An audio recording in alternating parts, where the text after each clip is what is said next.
Ok? Ok. Online agora também, para os irmãos que estão aqui no prédio. Oi?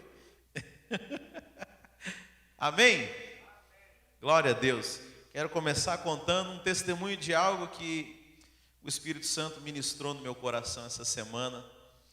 A gente veio de uma série de ministrações a respeito da salvação e acabamos que não concluímos, né, irmãos? Mas eu espero que os irmãos estejam muito convictos que a sua salvação é algo que Deus faz questão e é Deus quem mantém. Mas você sabe, essa semana, por 2 vezes eu tive lá em Orlando, né? A gente foi passear e fazer compra nos outlets. E eu andei bastante tempo com o meu filho, com o Anthony, né? E segurando na mão dele. Ele está naquela fase dos 4 anos de idade que ele não quer mais ficar andando de mão dada, né? Quer sair correndo.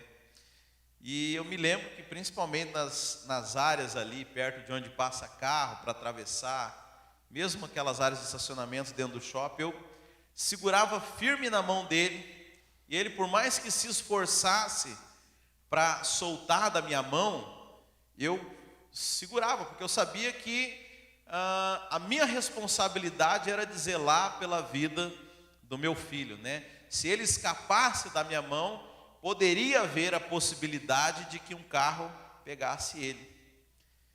E eu estava nessa situação, o Espírito Santo começou a ministrar no meu coração. Incrível, né? Como que Deus, ele fala conosco em todas as coisas da nossa vida, né? E ele estava falando, é assim que eu te conduzo, sabe? Não é você quem segura na minha mão, mas sou eu quem seguro na sua mão. E a Bíblia fala que das minhas mãos ninguém vos arrebatará. Isso é maravilhoso, né, irmãos? Sabe, não é, por mais que você seja igual o Anthony, tente puxar a sua mão e escapar das mãos do Pai, o Pai, ele não deixa a sua mão escapar, porque ele sabe do perigo que você corre se você escapasse a sua mão dele. Você sabe, nós não sabemos, irmãos. Nós temos uma vaga ideia, né, daquilo que é inferno, das coisas do maligno, mas nós não temos a mínima ideia, eu acho, do que seja isso, porque se nós tivéssemos, eu falo por mim mesmo, nós seríamos os mais crentes, as pessoas mais envolvidas com Deus, mas só Deus quem realmente tem a consciência, né? Deus sabe o que representa a nossa salvação, e de modo algum Ele abre mão de nós. Amém? Amém, irmãos? Glória a Deus. Quer ver? Eu queria... tem um versículo... Não achei esse aqui, tudo bem, não é esse o tema de hoje. Hoje eu quero falar com vocês, se vocês quiserem, eu sei que a luz aqui não ajuda, né? Mas quem está com a Bíblia no celular, quiser acompanhar, lá no livro de Êxodo, no capítulo 8, é o tema da mensagem de hoje. Bem, a figura de Moisés falando com Faraó para libertar o povo lá do Egito é bem conhecida, sim ou não? Quem conhece isso? Até quem não estuda muito a Bíblia, teve uma novela da Record, uns tempos atrás aí, mostrando os 10 mandamentos, não 10 mandamentos não, que teve as 10 pragas, não é? 10 mandamentos também? Esse povo arruma assunto para tudo, né? Mas o fato é que Deus mandou Deus mandou Moisés, Deus chama Moisés, manda Moisés diante de Faraó, para que Faraó libertasse o povo de Deus do Egito, né? Na interpretação bíblica, o consenso entre os estudiosos, na linguagem profética da Bíblia, é claro que a Bíblia tem um contexto que é histórico e que ele é literal, meus irmãos. Aquilo realmente aconteceu. A Bíblia é um livro histórico, mas ao mesmo tempo, aleluia, a Bíblia é um livro profético. Ela diz algo além daquilo que é o registro histórico. E está muito alto o microfone ou está bom, irmãos? Está bom? Tá? E é interessante que o consenso entre os estudiosos da Bíblia é que Faraó representa um tipo de Satanás, um tipo do diabo, né? O diabo, ele é chamado de o príncipe desse mundo, aquele que governa. E Faraó era o governante, tá? Faraó, irmãos, é um cargo, não é um nome, né? Porque na Bíblia tem várias vezes que menciona Faraó, mas não é a mesma pessoa, porque senão você está doido, né? Às vezes a diferença de 200, 300 anos entre um faraó e outro. Mas faraó é uma posição, ele é o governante do Egito. E o Egito, também o consenso entre os estudiosos da Bíblia, representa o mundo, esse sistema mundanista, né? Esse governo, esse curso desse mundo, como a Bíblia diz. Então o Egito apontando para o mundo de uma forma profética, e Faraó, como governante do Egito, é o governante do mundo, que a Bíblia fala que o príncipe desse mundo é Satanás. Os irmãos estão entendendo? Então, quando você vai estudar sobre o povo de Deus, o povo hebreu que estava como escravo no Egito, aponta para o povo que Deus, os filhos de Deus, o povo que Deus escolheu, né, nesse mundo, e que são escravos do mundo, escravos de Faraó, que estão entregues a esse sistema mundanista, né? Mas é interessante que Deus chama um homem, Moisés, para que ele conduzisse esse povo à sua libertação, ou seja, sua libertação do mundo, da sua escravidão de Faraó, tá? Então, a primeira coisa que Deus faz, Deus manda Moisés ir diante do Faraó e primeiro mandar. Interessante que Deus, ele sempre primeiro, ele tenta conversar, ele tenta o diálogo, ele fala, olha, vai lá e manda, fala para Faraó libertar o meu povo. E aí Moisés vai diante de Faraó e começa a argumentar com ele, para libertar aquele povo hebreu, e é interessante que esse diálogo, né, existem argumentações de Faraó, e aí eu quero que você entenda ele como representação do diabo, e por vezes esse diálogo se torna infrutífero, e aí acontece, Deus começa a mandar as pragas, aí Faraó fica com medo, chama Moisés de volta, eles tentam negociar mais uma vez, não dá certo, Moisés vai embora, Deus manda outra praga, e assim se passa essa negociação. A Bíblia registra pelo menos 4 vezes que Moisés esteve diante de Faraó. Quantas vezes, irmãos? 4 vezes Moisés tenta chegar diante de Faraó para negociar a saída do povo. Agora, como eu falei, irmãos, o que interessa para nós aqui? O conteúdo profético da Bíblia. O que isso se aplica para nós? E se você começar a meditar nessas coisas que Faraó argumentou com Moisés, são exatamente as coisas que hoje o inimigo continua argumentando com nós, para nos impedir de viver completamente a vida que Deus quer para nós. Deixa eu dizer, Deus quer te tirar da escravidão. Deus quer te tirar da escravidão desse mundo. Você sabe, eu sei que a gente quando pensa em escravidão, a gente tem a figura do escravo, mas muitas pessoas se tornam escravas desse sistema. E é algo tão sutil que as pessoas não se dão conta de que são escravas. Né? A gente, às vezes, é fácil você olhar para alguém que está vivendo uma vida no vício, uma vida problemática, e falar, esse aí é um escravo. Mas muitos crentes ainda são escravos do sistema mundanista, não conseguem se libertar. Agora, Deus te chamou para que você seja verdadeiramente livre. Amém? Então, eu quero mostrar para você 4 argumentos do Faraó, aplicá-los aos dias de hoje, 4 argumentos ainda que nós escutamos no mundo, para que você entenda de uma forma profética essa passagem e possa aprender na sua Bíblia. Êxodo 8, lá no verso 25, tem o primeiro diálogo que Moisés tem com o Faraó. Eu vou ler do 25 ao 27. Estou usando aqui a versão Almeida, revista e atualizada.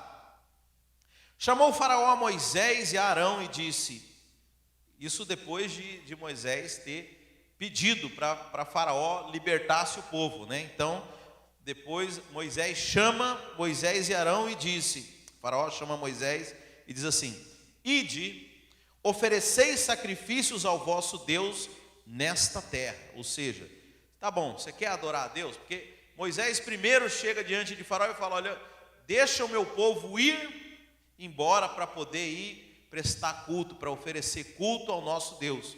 Então a primeira negociação, o primeiro argumento de Faraó qual foi? Olha, ide, né? Mas ofereceis sacrifícios ao vosso Deus nessa terra. Ou seja, aqui mesmo no Egito. Você não precisa mudar o seu estilo de vida agora que você quer servir a Deus. Você pode servir a Deus do jeito que você está vivendo.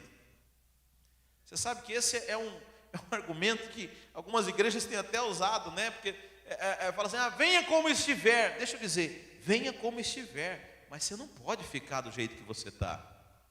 Porque senão não faz sentido nenhum você se converter, você se tornar um cristão, para continuar vivendo do mesmo jeito que você sempre viveu. Sabe, o cristianismo ele pressupõe uma mudança de vida de quem realmente se encontrou com Jesus. As pessoas falam, né?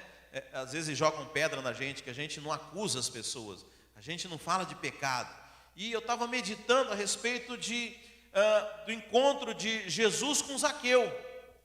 Você sabe, Zaqueu, cobrador de impostos, aquele carinha, Jesus ia passando, ele subiu numa figueira e para ver quem era Jesus, e Jesus passa ali e fala assim, Zaqueu, desce daí que hoje eu vou jantar lá na sua casa. Zaqueu nunca tinha visto Jesus, mas Jesus conhecia ele. E é interessante que Jesus vai jantar na casa desse cara, que era um cara problemático, um cara difamado pelo povo, um cara, tanto que as pessoas falam, mas Jesus vai comer na casa desse cara. É que a gente não contextualiza as coisas, né? Pensa aí num cara sujo, problemático, acusado de um monte de coisa, né? Agora, lá no Rio de Janeiro é o Sérgio Cabral, né? O Rio de Janeiro conseguiu bater o recorde de todos os ex-governadores já ter ido para a cadeia, né? Aí você imagina um cara como Sérgio Cabral, e está lá com os caras da milícia, e Jesus aparece aqui na terra. Uau, que legal, vai jantar lá na casa do pastor Elias, né?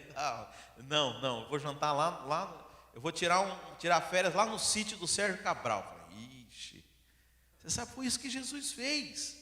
Foi isso que Jesus fez, lá com Zaqueu. E aí, a Bíblia fala que Jesus jantou com Zaqueu, agora Jesus não falou nada. Não falou de pecado nenhum. Imagino que o assunto não foi esse, mas você sabe o que aconteceu no final? Zaqueu fala assim, olha Senhor, se por um acaso eu defraudei alguém, eu vou restituir 4 vezes mais. Sabe, porque a salvação chegou naquela casa. Sabe, você não precisa acusar.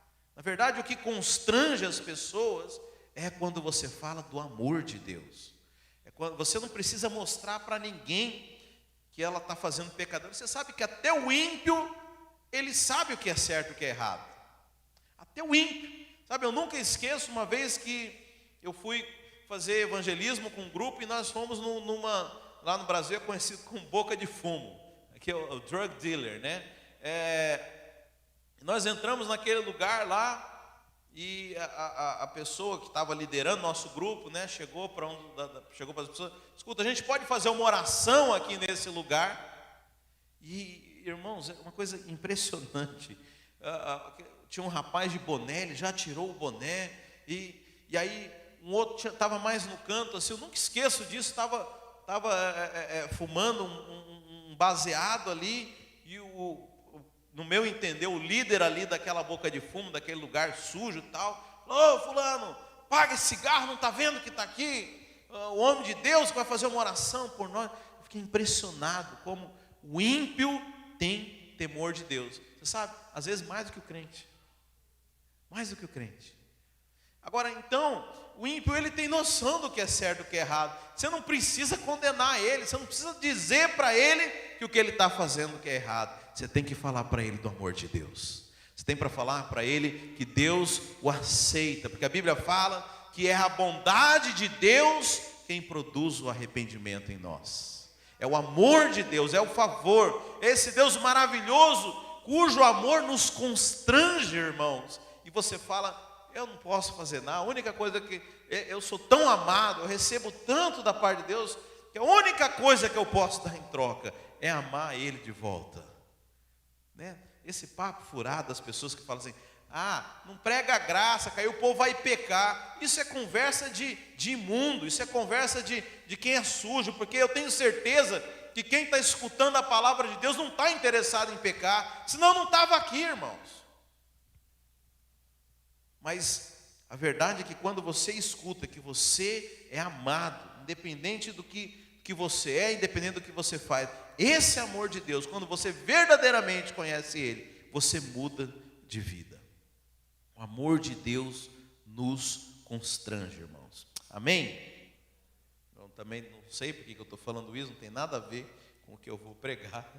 Mas aleluia, esse culto aqui não é meu, é do Espírito Santo, e Ele escolhe o que vai falar.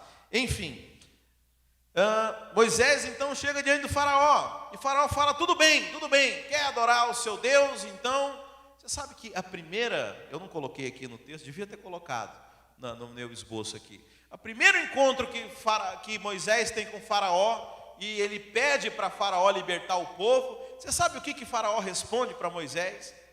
Ele fala: esse povo está muito à toa, eu vou mandar que aumente o trabalho desse povo aí no Egito.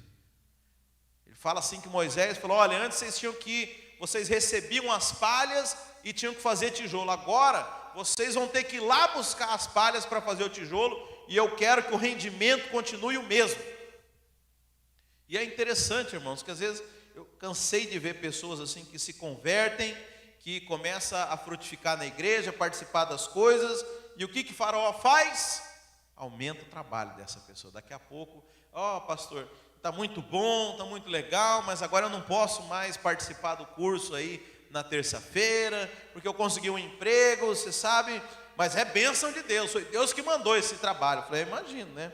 Mandou um trabalho para você para te afastar da igreja, né? Não, mas estamos juntos, tal. Aí daqui a pouco: pastor, porque eu também não vou poder mais domingo, porque você sabe, eu preciso trabalhar. Você sabe, o diabo, ele é persistente, mas ele não é criativo. As táticas continuam as mesmas desde lá da fundação do mundo. Então a primeira vez que Moisés vai falar com o faraó, a resposta de faraó é essa: que adorar a Deus que nada, rapaz, eu vou te dar mais trabalho, para você não ter tempo de pensar nessas coisas. Primeira resposta de faraó. Aí Deus move, vem a primeira praga lá no Egito. Moisés vê, o faraó vê que o negócio não é brincadeira, e aí o faraó manda chamar Moisés de novo, aqui no verso 25. Chamou o faraó Moisés e Arão e diz: tá bom, pode oferecer então um culto ao vosso Deus nessa terra. Para que isso, meu irmão? Está tão bom o negócio, não precisa mudar de vida não. Você pode adorar a Deus aqui de casa mesmo, você pode adorar a Deus do seu jeito. Você sabe, nosso canal do YouTube, né? Tem todas as mensagens lá, e as pessoas comentam, né? Às vezes eu respondo, às vezes eu fico assim de responder. E essa semana, tem umas 2 semanas, nem lembro qual pregação que era, mas uma senhora comentou: não é bem assim, eu acho que era alguma coisa que eu estava falando sobre a igreja. Você tem que ver aquelas pessoas que têm Deus e estão em casa, né? Eu estou em casa, mas eu tenho Deus. Eu escuto muitos pregadores na internet, né? Eu confesso para os irmãos que eu ainda não respondi, porque eu estou pedindo a Deus amor por essa pessoa. Porque tem hora que a gente dá uma resposta que é tão forte que você vai lá e mata a pessoa. Mas eu vou, já que ela não, imagino que ela não vai estar ouvindo, eu vou responder aqui para vocês. Falou: minha senhora, isso é o que a senhora pensa, mas não é o que a Bíblia diz, tá? Você tem muitos pastores, mas você não tem nenhum. É igual aquela mulher que Jesus chegou na beira do poço, falou assim: você tem muitos maridos, mas nenhum deles é teu. Pensa, qual desses pastores que conhece você? Nenhum, porque você não quer ter vínculo com as pessoas. Você sabe, vir aqui, irmãos, e veja, eu não estou falando, eu sei que nós estamos por conta de uma pandemia, eu sei que tem pessoas que realmente necessitam estar em casa, tá? Mas deixa eu dizer, vir aqui, ser conhecido por um pastor é dar a cara a tapa, sabe? Você está se expondo, você está, em outras palavras, se comprometendo. Agora é fácil, né? Se comprometer: não, eu sou membro da internet, o dia que falou que eu não gostei, desliguei. Pronto, simples, né? Mas a Bíblia fala que você precisa honrar os seus líderes, porque eles é quem vão prestar conta de vocês diante de Deus. Aí eu fico pensando, qual que eu falei? E aí, minha senhora, qual desses pastores vai prestar conta de você? Qual deles que te conhece? Qual deles conhece a sua vida? Qual que te aconselha? Não tem, não existe isso. Então, mas essa mentalidade mundana, não, eu vou servir a Deus aqui no Egito, do meu jeito, da mesma maneira como eu sirvo. Agora, olha a resposta de Moisés. Respondeu Moisés, 26, não convém que façamos assim. Está ouvindo? Não convém que façamos assim, porque ofereceríamos ao Senhor nosso Deus sacrifícios abomináveis aos egípcios. Eis que se oferecermos tais sacrifícios perante os seus olhos, não nos apedrejarão eles? Que Moisés está dizendo, em outras palavras, assim, olha, não tem como eu adorar meu Deus aqui no Egito. Sabe por quê? Porque os egípcios vão achar tão abominável que vão começar a tacar pedra na gente. Deixa eu perguntar para você, qual foi a última vez que você levou uma pedrada por causa do evangelho? Estou falando no sentido literal, não. Quando que alguém te criticou por causa do evangelho? Que isso, rapaz, ficar dando dinheiro lá para o pastor? Você levar pedrada, vai enriquecer a igreja, rapaz, e aí ficar acordando cedo, sabe? Moisés falou, olha, não tem como servir a Deus no Egito, porque a maneira de servir é tão extravagante, ele usa a palavra abominável, aos olhos dos egípcios, que eles nos apedrejariam. Em outras palavras, eu estou dizendo o seguinte, você servir a Deus, de verdade, você vai ser criticado no mundo, você vai ser confrontado, vão tacar pedra em você, porque o evangelho, ele é abominável aos olhos do mundo, por isso é impossível servir a Deus estando no mundo. Então está aí um bom termômetro para você saber, será que a maneira como você tem servido a Deus, tem escandalizado o mundo? Ou a maneira de você se servir a Deus mais parece com o mundo? Você sabe que o mundo é interessante. Você vai ver aqui no verso seguinte que Faraó fala, tá bom, pode ir, ora por mim também. Você sabe, o mundo ele é cheio de conselho, fala, não filho, procura uma religião, vai fazer bem para você. O mundo não tem nada contra você ser um religioso, mas quem verdadeiramente serve a Deus, escandaliza as pessoas. Irmãos, eu lembro o dia que eu resolvi largar meu emprego, a gente vender nossas coisas, Andressa vender a empresa dela, para poder ir servir a Deus. Você imagina o escândalo dentro da nossa família. Teve gente que achou que a gente estava ficando louco, fizeram lavagem cerebral com você. Para com isso, rapaz, você vai se arrepender. Você não está enxergando, você está enfeitiçado, você está encantado. Porque as coisas de Deus são loucura para o mundo. Agora eu pergunto, a maneira como você vive, quem é do mundo olha para você, enxerga algum escândalo ou não? Não, isso aí é dos nossos, aí está normalzinho. Está errado, irmão. Tem que olhar para você e falar, esse cara está biruta. Não, está biruta? Não, então tá bom. O padrão aqui é ser doido, entendeu? A Bíblia fala que o evangelho é loucura para o mundo, é escândalo para o judeu. Então, peraí, se o evangelho que você vive, o cara olha para você e fala, não, isso aí está normal. Então esse cara está errado. Tem que ser doido, meu.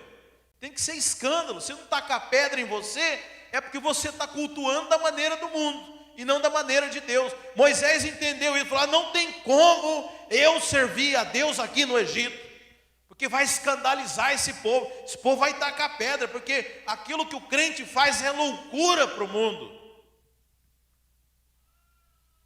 Sabe, não aceite. Primeira proposta de Faraó para nós, não, serve a Deus aqui, cara, que isso? Para que radicalismo, meu? Isso aí é bitolado, para que você está...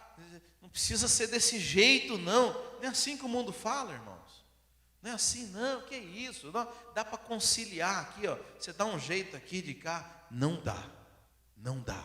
Você tem coisas que são decisões que nós precisamos tomar. Ruptura, sabe? Passagem de uma fase para outra. a Bíblia fala que quando nós nos convertemos, nós somos retirados do império das trevas e colocados no reino de Jesus Cristo. Agora, como que você vai... você foi transportado de um lugar que é totalmente diferente do outro. Como que você vai continuar vivendo do mesmo jeito? Não tem como. Se você quiser experimentar as coisas de Deus, você precisa fechar a porta do Egito. Não negocie com o faraó. Não aceita, não caia nesse engano.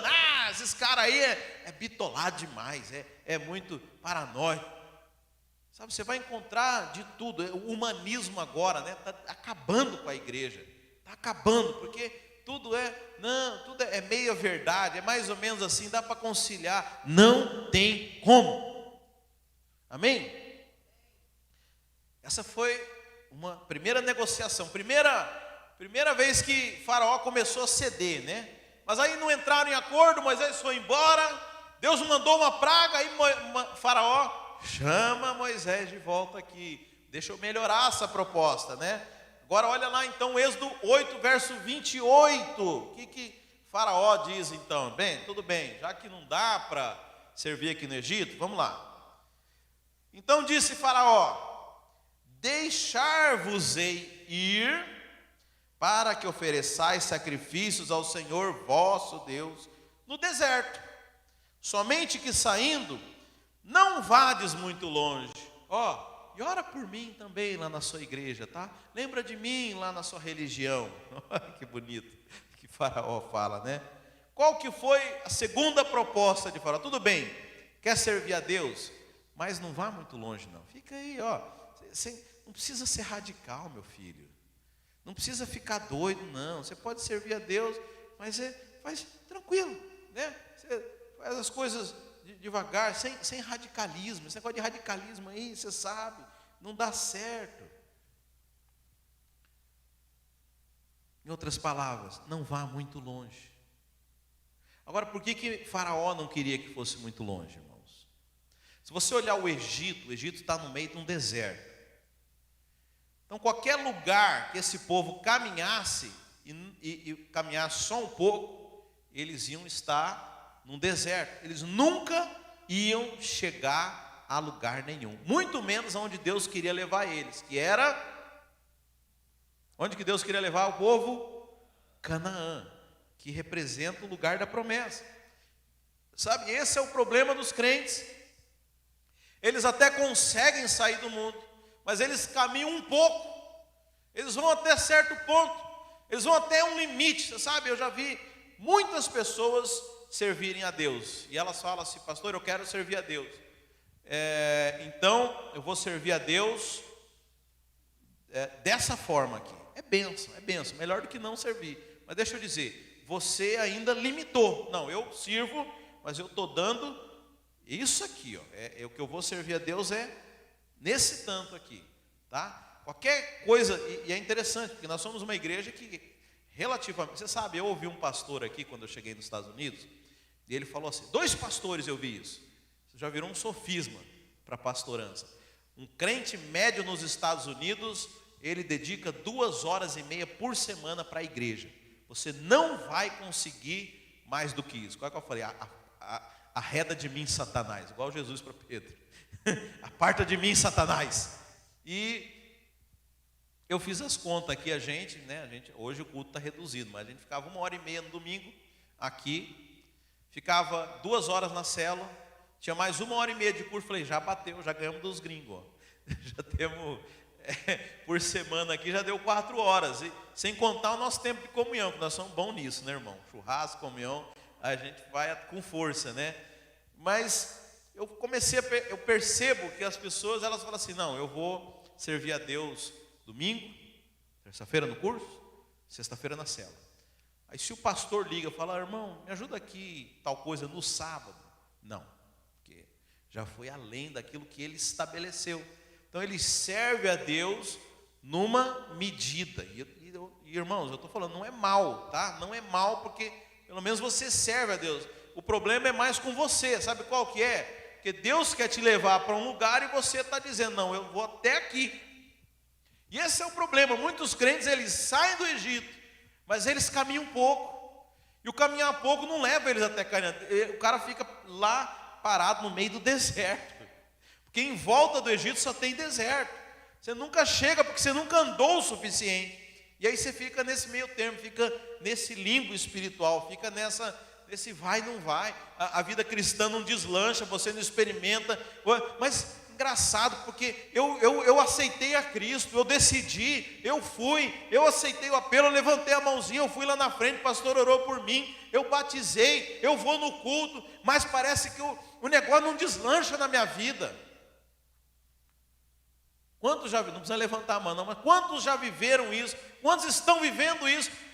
Eu sei que a Bíblia tem, eu sei que eu tenho promessa de Deus, mas as coisas não acontecem na minha vida. Sabe qual que é o problema? Você parou no meio do deserto, você está no meio do caminho, você decidiu servir a Deus, você saiu, mas você ficou no meio, você não foi longe o suficiente para chegar na promessa de Deus. Tem uma caminhada, tem um tempo para você alcançar lá, sabe? Isso envolve disposição para você fazer isso. Mas muitos caem nesse engano de Satanás. Qual que é o engano de Satanás? Não, pode ir, mas não vai muito longe. Não vai muito longe. Sabe, o dia que eu entendi, eu falei, eu vou pular de cabeça nesse negócio. Tanto que eu nunca pensei em ser pastor. Os irmãos me perdoam, sou muito pecador, eu nunca quis ser pastor. Eu falo, não, você tem que ir, então eu vou, aí pronto, eu vou onde Deus mandar, acabou. Né? Vim parar aqui, bom demais. Que Deus sempre te manda para lugar bom, cara. Deus sempre te manda para lugar legal. Você sabe? Eu lembro que eu ia numa igreja legalista, meu Deus, aquele povo lá do Velho Testamento da ruindade mesmo, sabe? E eles falavam assim, olha, não fala que você não gosta de tal coisa, que Deus pode te mandar para lá. Eu falei, rapaz, esse Deus é ruim mesmo, hein? Mas é a ideia das pessoas de Deus, por isso que as pessoas têm medo de se entregar para Deus, porque parece que esse Deus sarcástico, né? Não, eu não gosto de tal coisa, então Deus vai te mandar para lá para você aprender. Que isso? Que isso, irmãos? A Bíblia fala, qual pai que o filho pedindo pão vai dar uma pedra para o seu filho?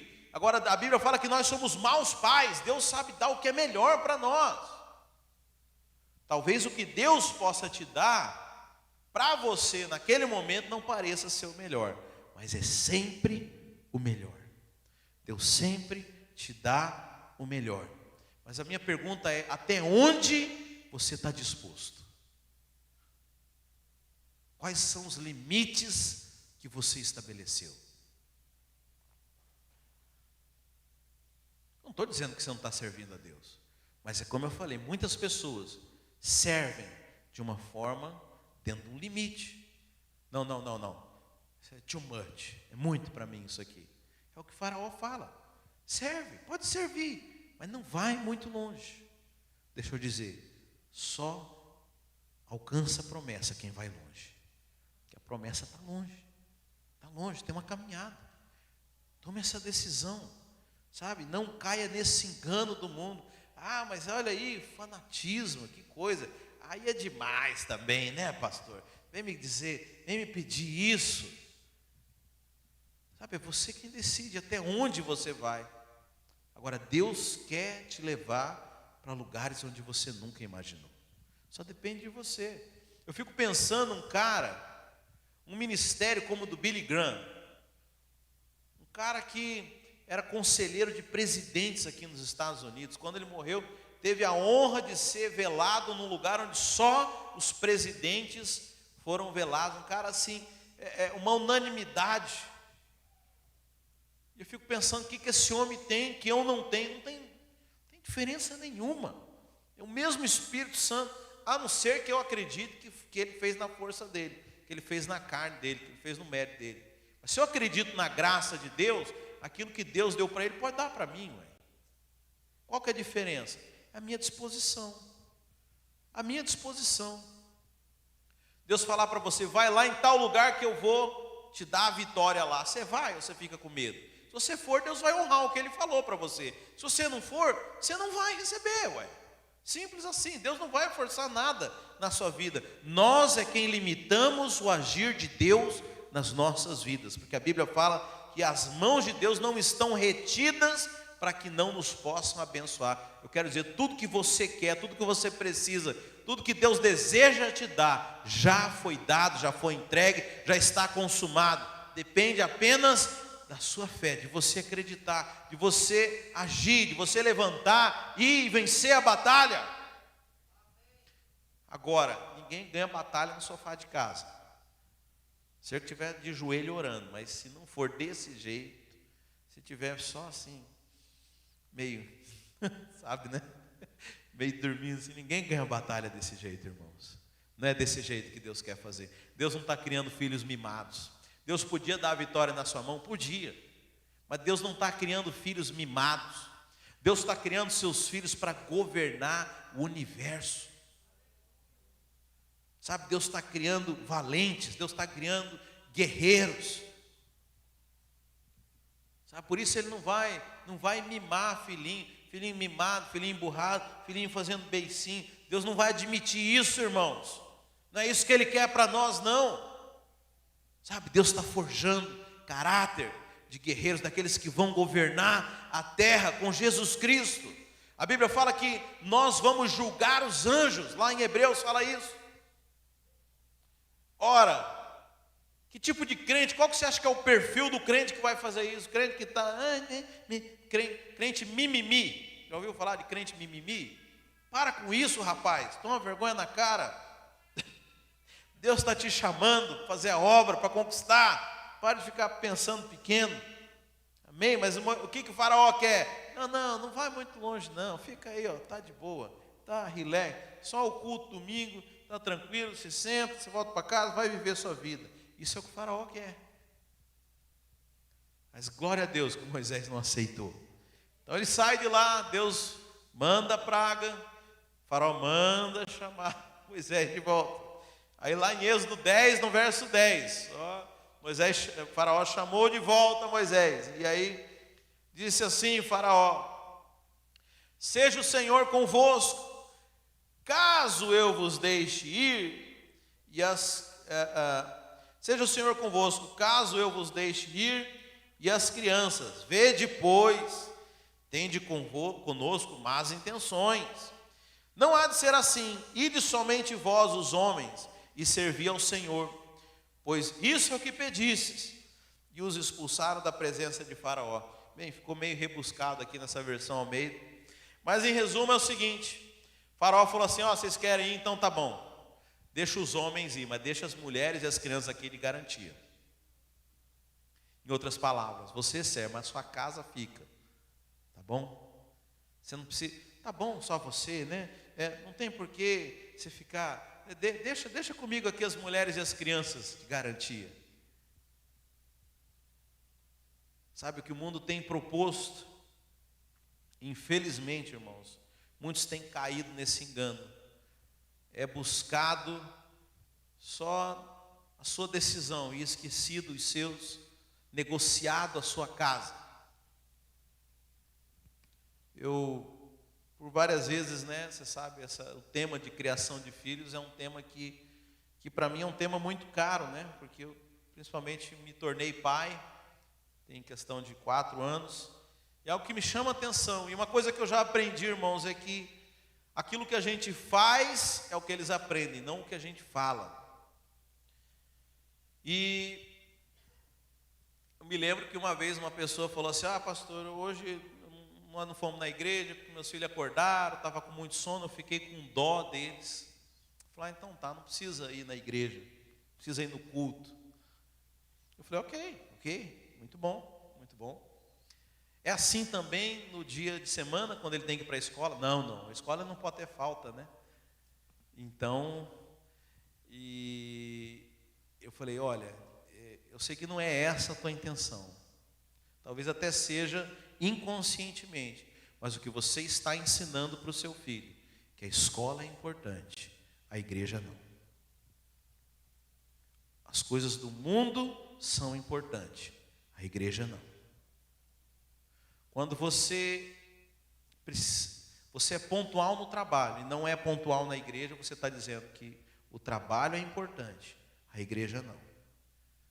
Quando você não falta o trabalho, mas você falta o culto, você está dizendo que O seu trabalho é importante, as coisas do mundo são importantes, a igreja não. Irmãos, é muito sério. E às vezes nós estamos negociando a nossa família, negociando os nossos filhos, através de valores que às vezes inconscientemente nós estamos ensinando para eles. Sabe? Não permita isso. Mostre o que tem mais valor. Sabe? Muito cuidado com aquilo que nós falamos que é importante. Você sabe, é difícil para nós. A gente declara com a nossa boca muitas coisas. Ele fala, que é Deus quem provê, é Deus quem... Mas o dia que Deus pede alguma coisa, você não atende a Deus porque você foi trabalhar. Você na prática, você acredita que é Deus, mas na prática você confia no seu braço. Sabe, irmãos, eu não estou falando isso como forma de acusação, mas como forma da gente avaliar as nossas atitudes. Porque muitas vezes nós conscientemente pensamos nas nossas coisas, mas as nossas atitudes ainda denotam valores que estão arraigados em nossas vidas há muito tempo. Então nós temos que tomar cuidado. E aqui a negociação de Faraó foi o seguinte: quer, então tá bom, não tem jeito, vai servir a Deus, mas deixa a sua casa para trás, deixa os seus filhos para trás, não tem problema não, deixa os outros. Moisés não aceitou isso. Aliás, se Moisés pensasse em si mesmo, você sabe a história de Moisés, né? Ele foi achado, Moisés, o nome significa tirado das águas, né? Ele foi achado numa cesta pela filha de Faraó e foi criado no palácio de Faraó até os seus 40 anos de idade, quando Deus chamou ele. E aos 40 ele sai do palácio. Ele teve a crise de adolescência com 40 anos, fugiu de casa, se revoltou com o pai. Não, brincadeira. Deus, meu Deus, fazendo piada com Moisés aqui. Foi Deus quem chamou ele. E ele abriu mão de viver no palácio para viver com o povo hebreu, escravo, porque Deus havia chamado ele. É como alguém que morasse lá na Casa Branca, lá com o presidente, andasse de helicóptero e do dia para a noite saísse de lá, fosse morar lá na fronteira, lá no Texas, na fronteira, no México, na periferia, com imigrantes ilegais. Ele saiu de um extremo ao outro, mas a Bíblia fala, no rol da fé, de Hebreus 11, que Moisés abriu mão de ser chamado filho da filha de Faraó, porque ele estava de olho na herança que o Senhor tinha para ele. Ele enxergou algo que as pessoas comuns não enxergavam. Ele estava de olho naquilo que Deus tinha a oferecer eternamente para ele. Amém? E por último, irmãos, quarto diálogo. Você sabe, não deu certo. Novamente, manda embora Moisés, vem praga do Egito. Faraó chama de novo Moisés. Você ficava pensando, para que esses diálogos, né, na Bíblia? Para ensinar a gente, irmãos, para servir de testemunho para nós. Êxodo 10, 24. Então Faraó chamou a Moisés e lhe disse, olha agora a proposta: ide, servi ao Senhor, fiquem somente os vossos rebanhos e o vosso gado, as vossas crianças irão também convosco.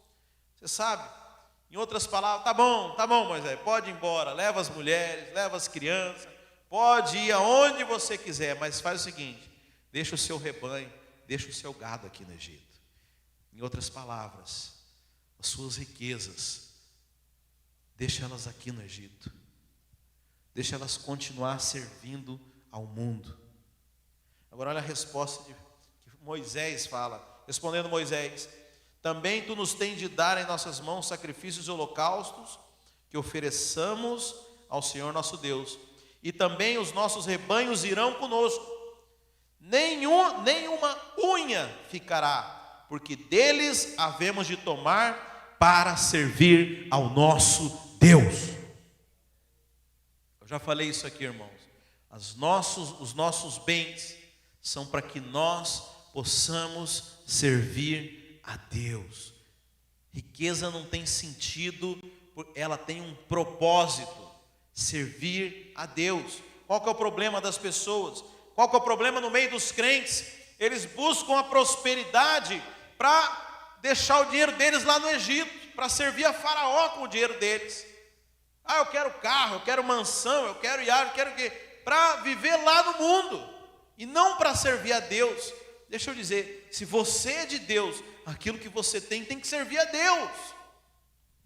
Até postei uns dias atrás, algo interessante. A maioria das pessoas que falam que querem ser milionárias, elas estão na verdade querendo dizer que eu queria era gastar 1 milhão.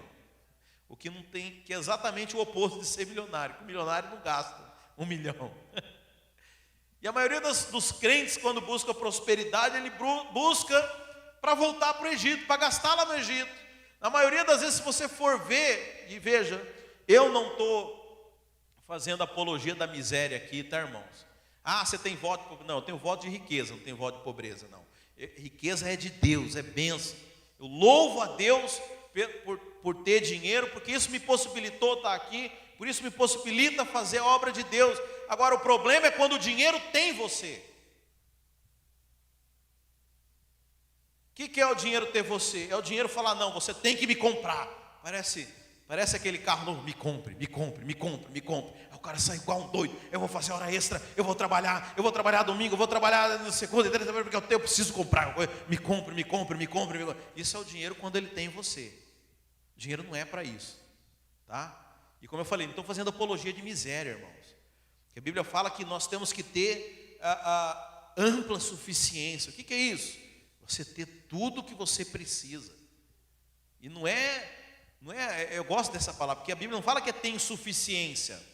Porque suficiência é aquilo que é suficiente. Eu pergunto para você, você está com fome, um prato de arroz e feijão mata sua fome? Sim ou não? Isso é suficiência. Mas a Bíblia fala ampla suficiência. É você ter, mas ter coisa boa. Entendeu? É estar com fome, então você vai ter comida. Mas não é só arroz e feijão. Arroz, feijão, carne, salada, mistura, farofa, farofa de bacon, né? Oh, Jesus, está batendo a fome aqui. Isso é ampla suficiência. Eu preciso de um carro. Pergunto, Fusquinha 68 te leva para o trabalho? Sim ou não? Na maioria das vezes vai levar. O que é ampla suficiência? É você ter um carro confortável, com ar-condicionado, vidro elétrico, banco de couro, carro novo, bonito, cheiroso, limpo. Isso é ampla suficiência. Está me entendendo? Não é você exagerar. Você sabe, aqui nos Estados Unidos, às vezes você passa na frente das casas, tem 3 pessoas morando lá, tem 6 carros na porta. Não é isso, não é você desperdiçar. Deixa eu falar, no reino dos céus não há desperdício, tá? Não há desperdício. Deus, ele dá na medida que você precisa. Mas não é a miséria também, irmãos, é ampla suficiência. Então eu amo isso, irmão. Eu amo ter ampla suficiência. É você comer bem, você viver bem. Você está precisando de férias, poder viajar, ficar num resort, ficar num lugar bom. Mas não é o exagero do desperdício. Porque o dinheiro, o propósito dele, primeiro, é atender às suas necessidades básicas de ampla suficiência. Mas é para você servir a Deus. A Bíblia fala lá em 2 Coríntios, tendo tudo sempre em ampla suficiência, podeis abundar em toda boa obra.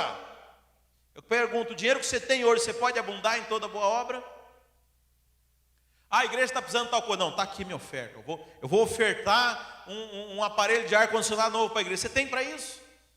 Deus está falando assim, não, para de trabalhar por uma semana para a gente fazer missões lá no país, lá no Haiti. Você tem condições para você ficar uma semana sem trabalhar, comprar uma passagem aérea, pagar um hotel lá para você e fazer obra lá? Sabe, isso é o sentido de prosperidade. Não é você ficar gastando no Egito.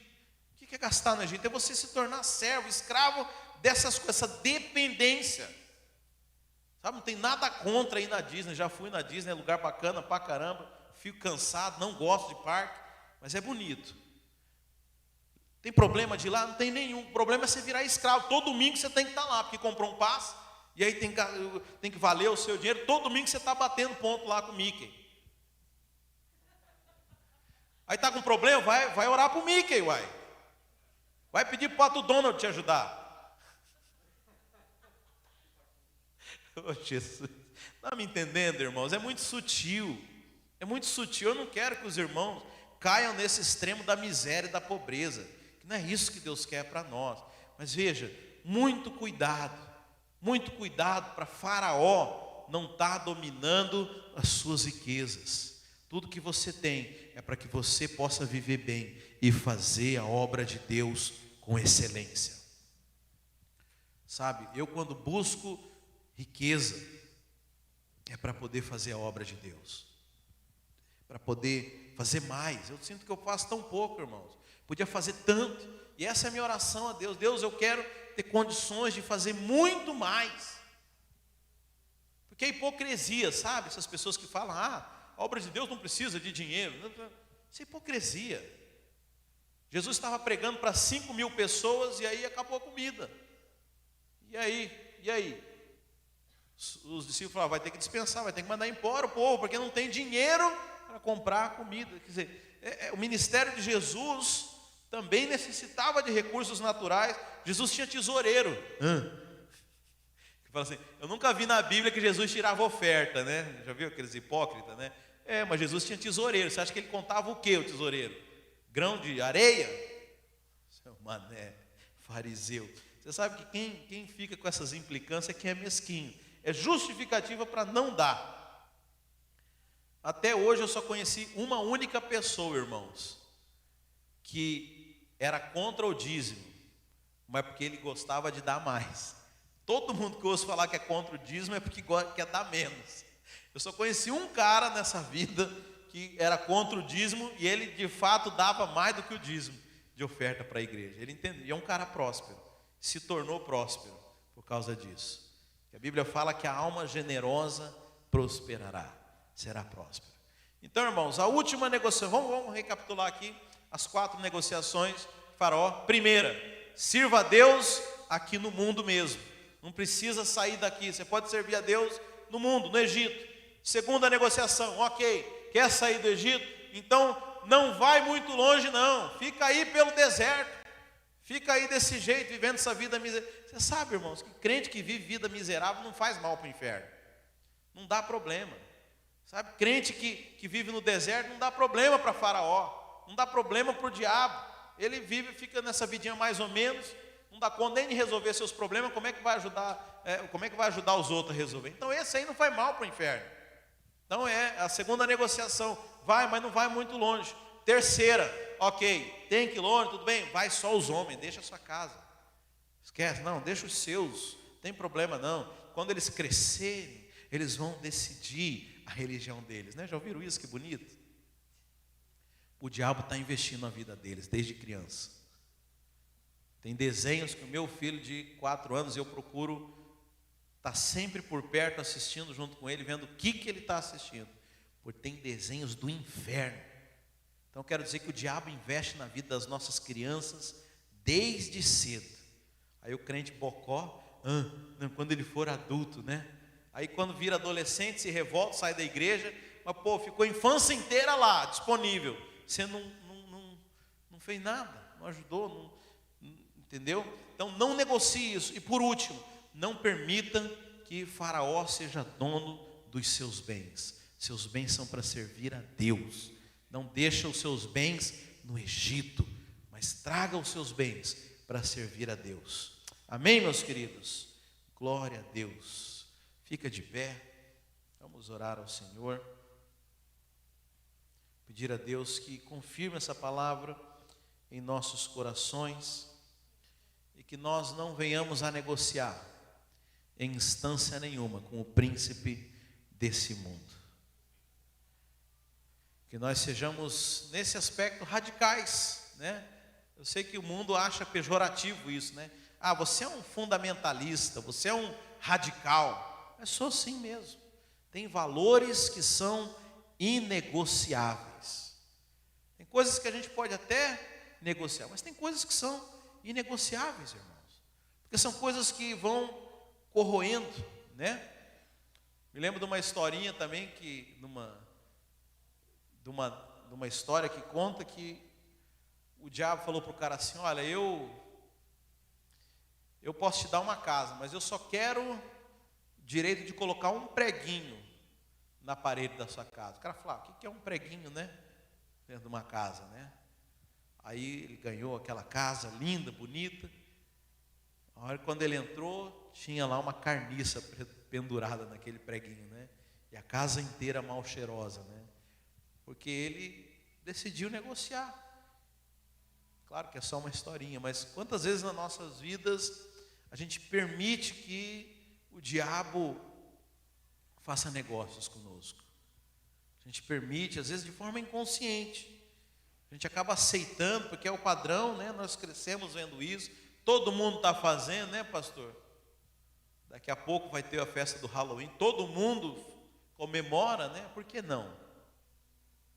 Halloween. Não sei nem como que eu vou fazer. Meus filhos.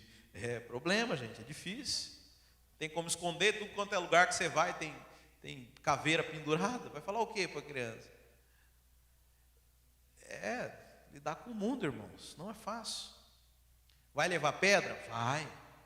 Porque o mundo vai tacar pedra na gente. É bíblico, está aqui.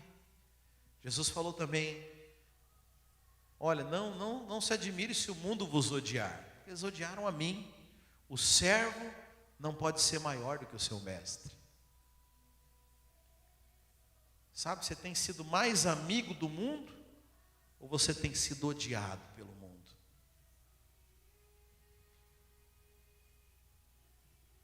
Sabe, que o Senhor nos guarde para que nós não venhamos a negociar essas coisas, mas que a gente viva, sabe, viva as promessas de Deus. Aquele povo que morreu lá no deserto não experimentou o que Deus queria fazer na vida deles. Irmãos, era algo tão maravilhoso, mas eles só ficaram na promessa, só ficaram na pregação do pastor. Não experimentaram. Sabe, não permita isso na sua vida. Tome essa decisão. Fala: Senhor, eu não aceito.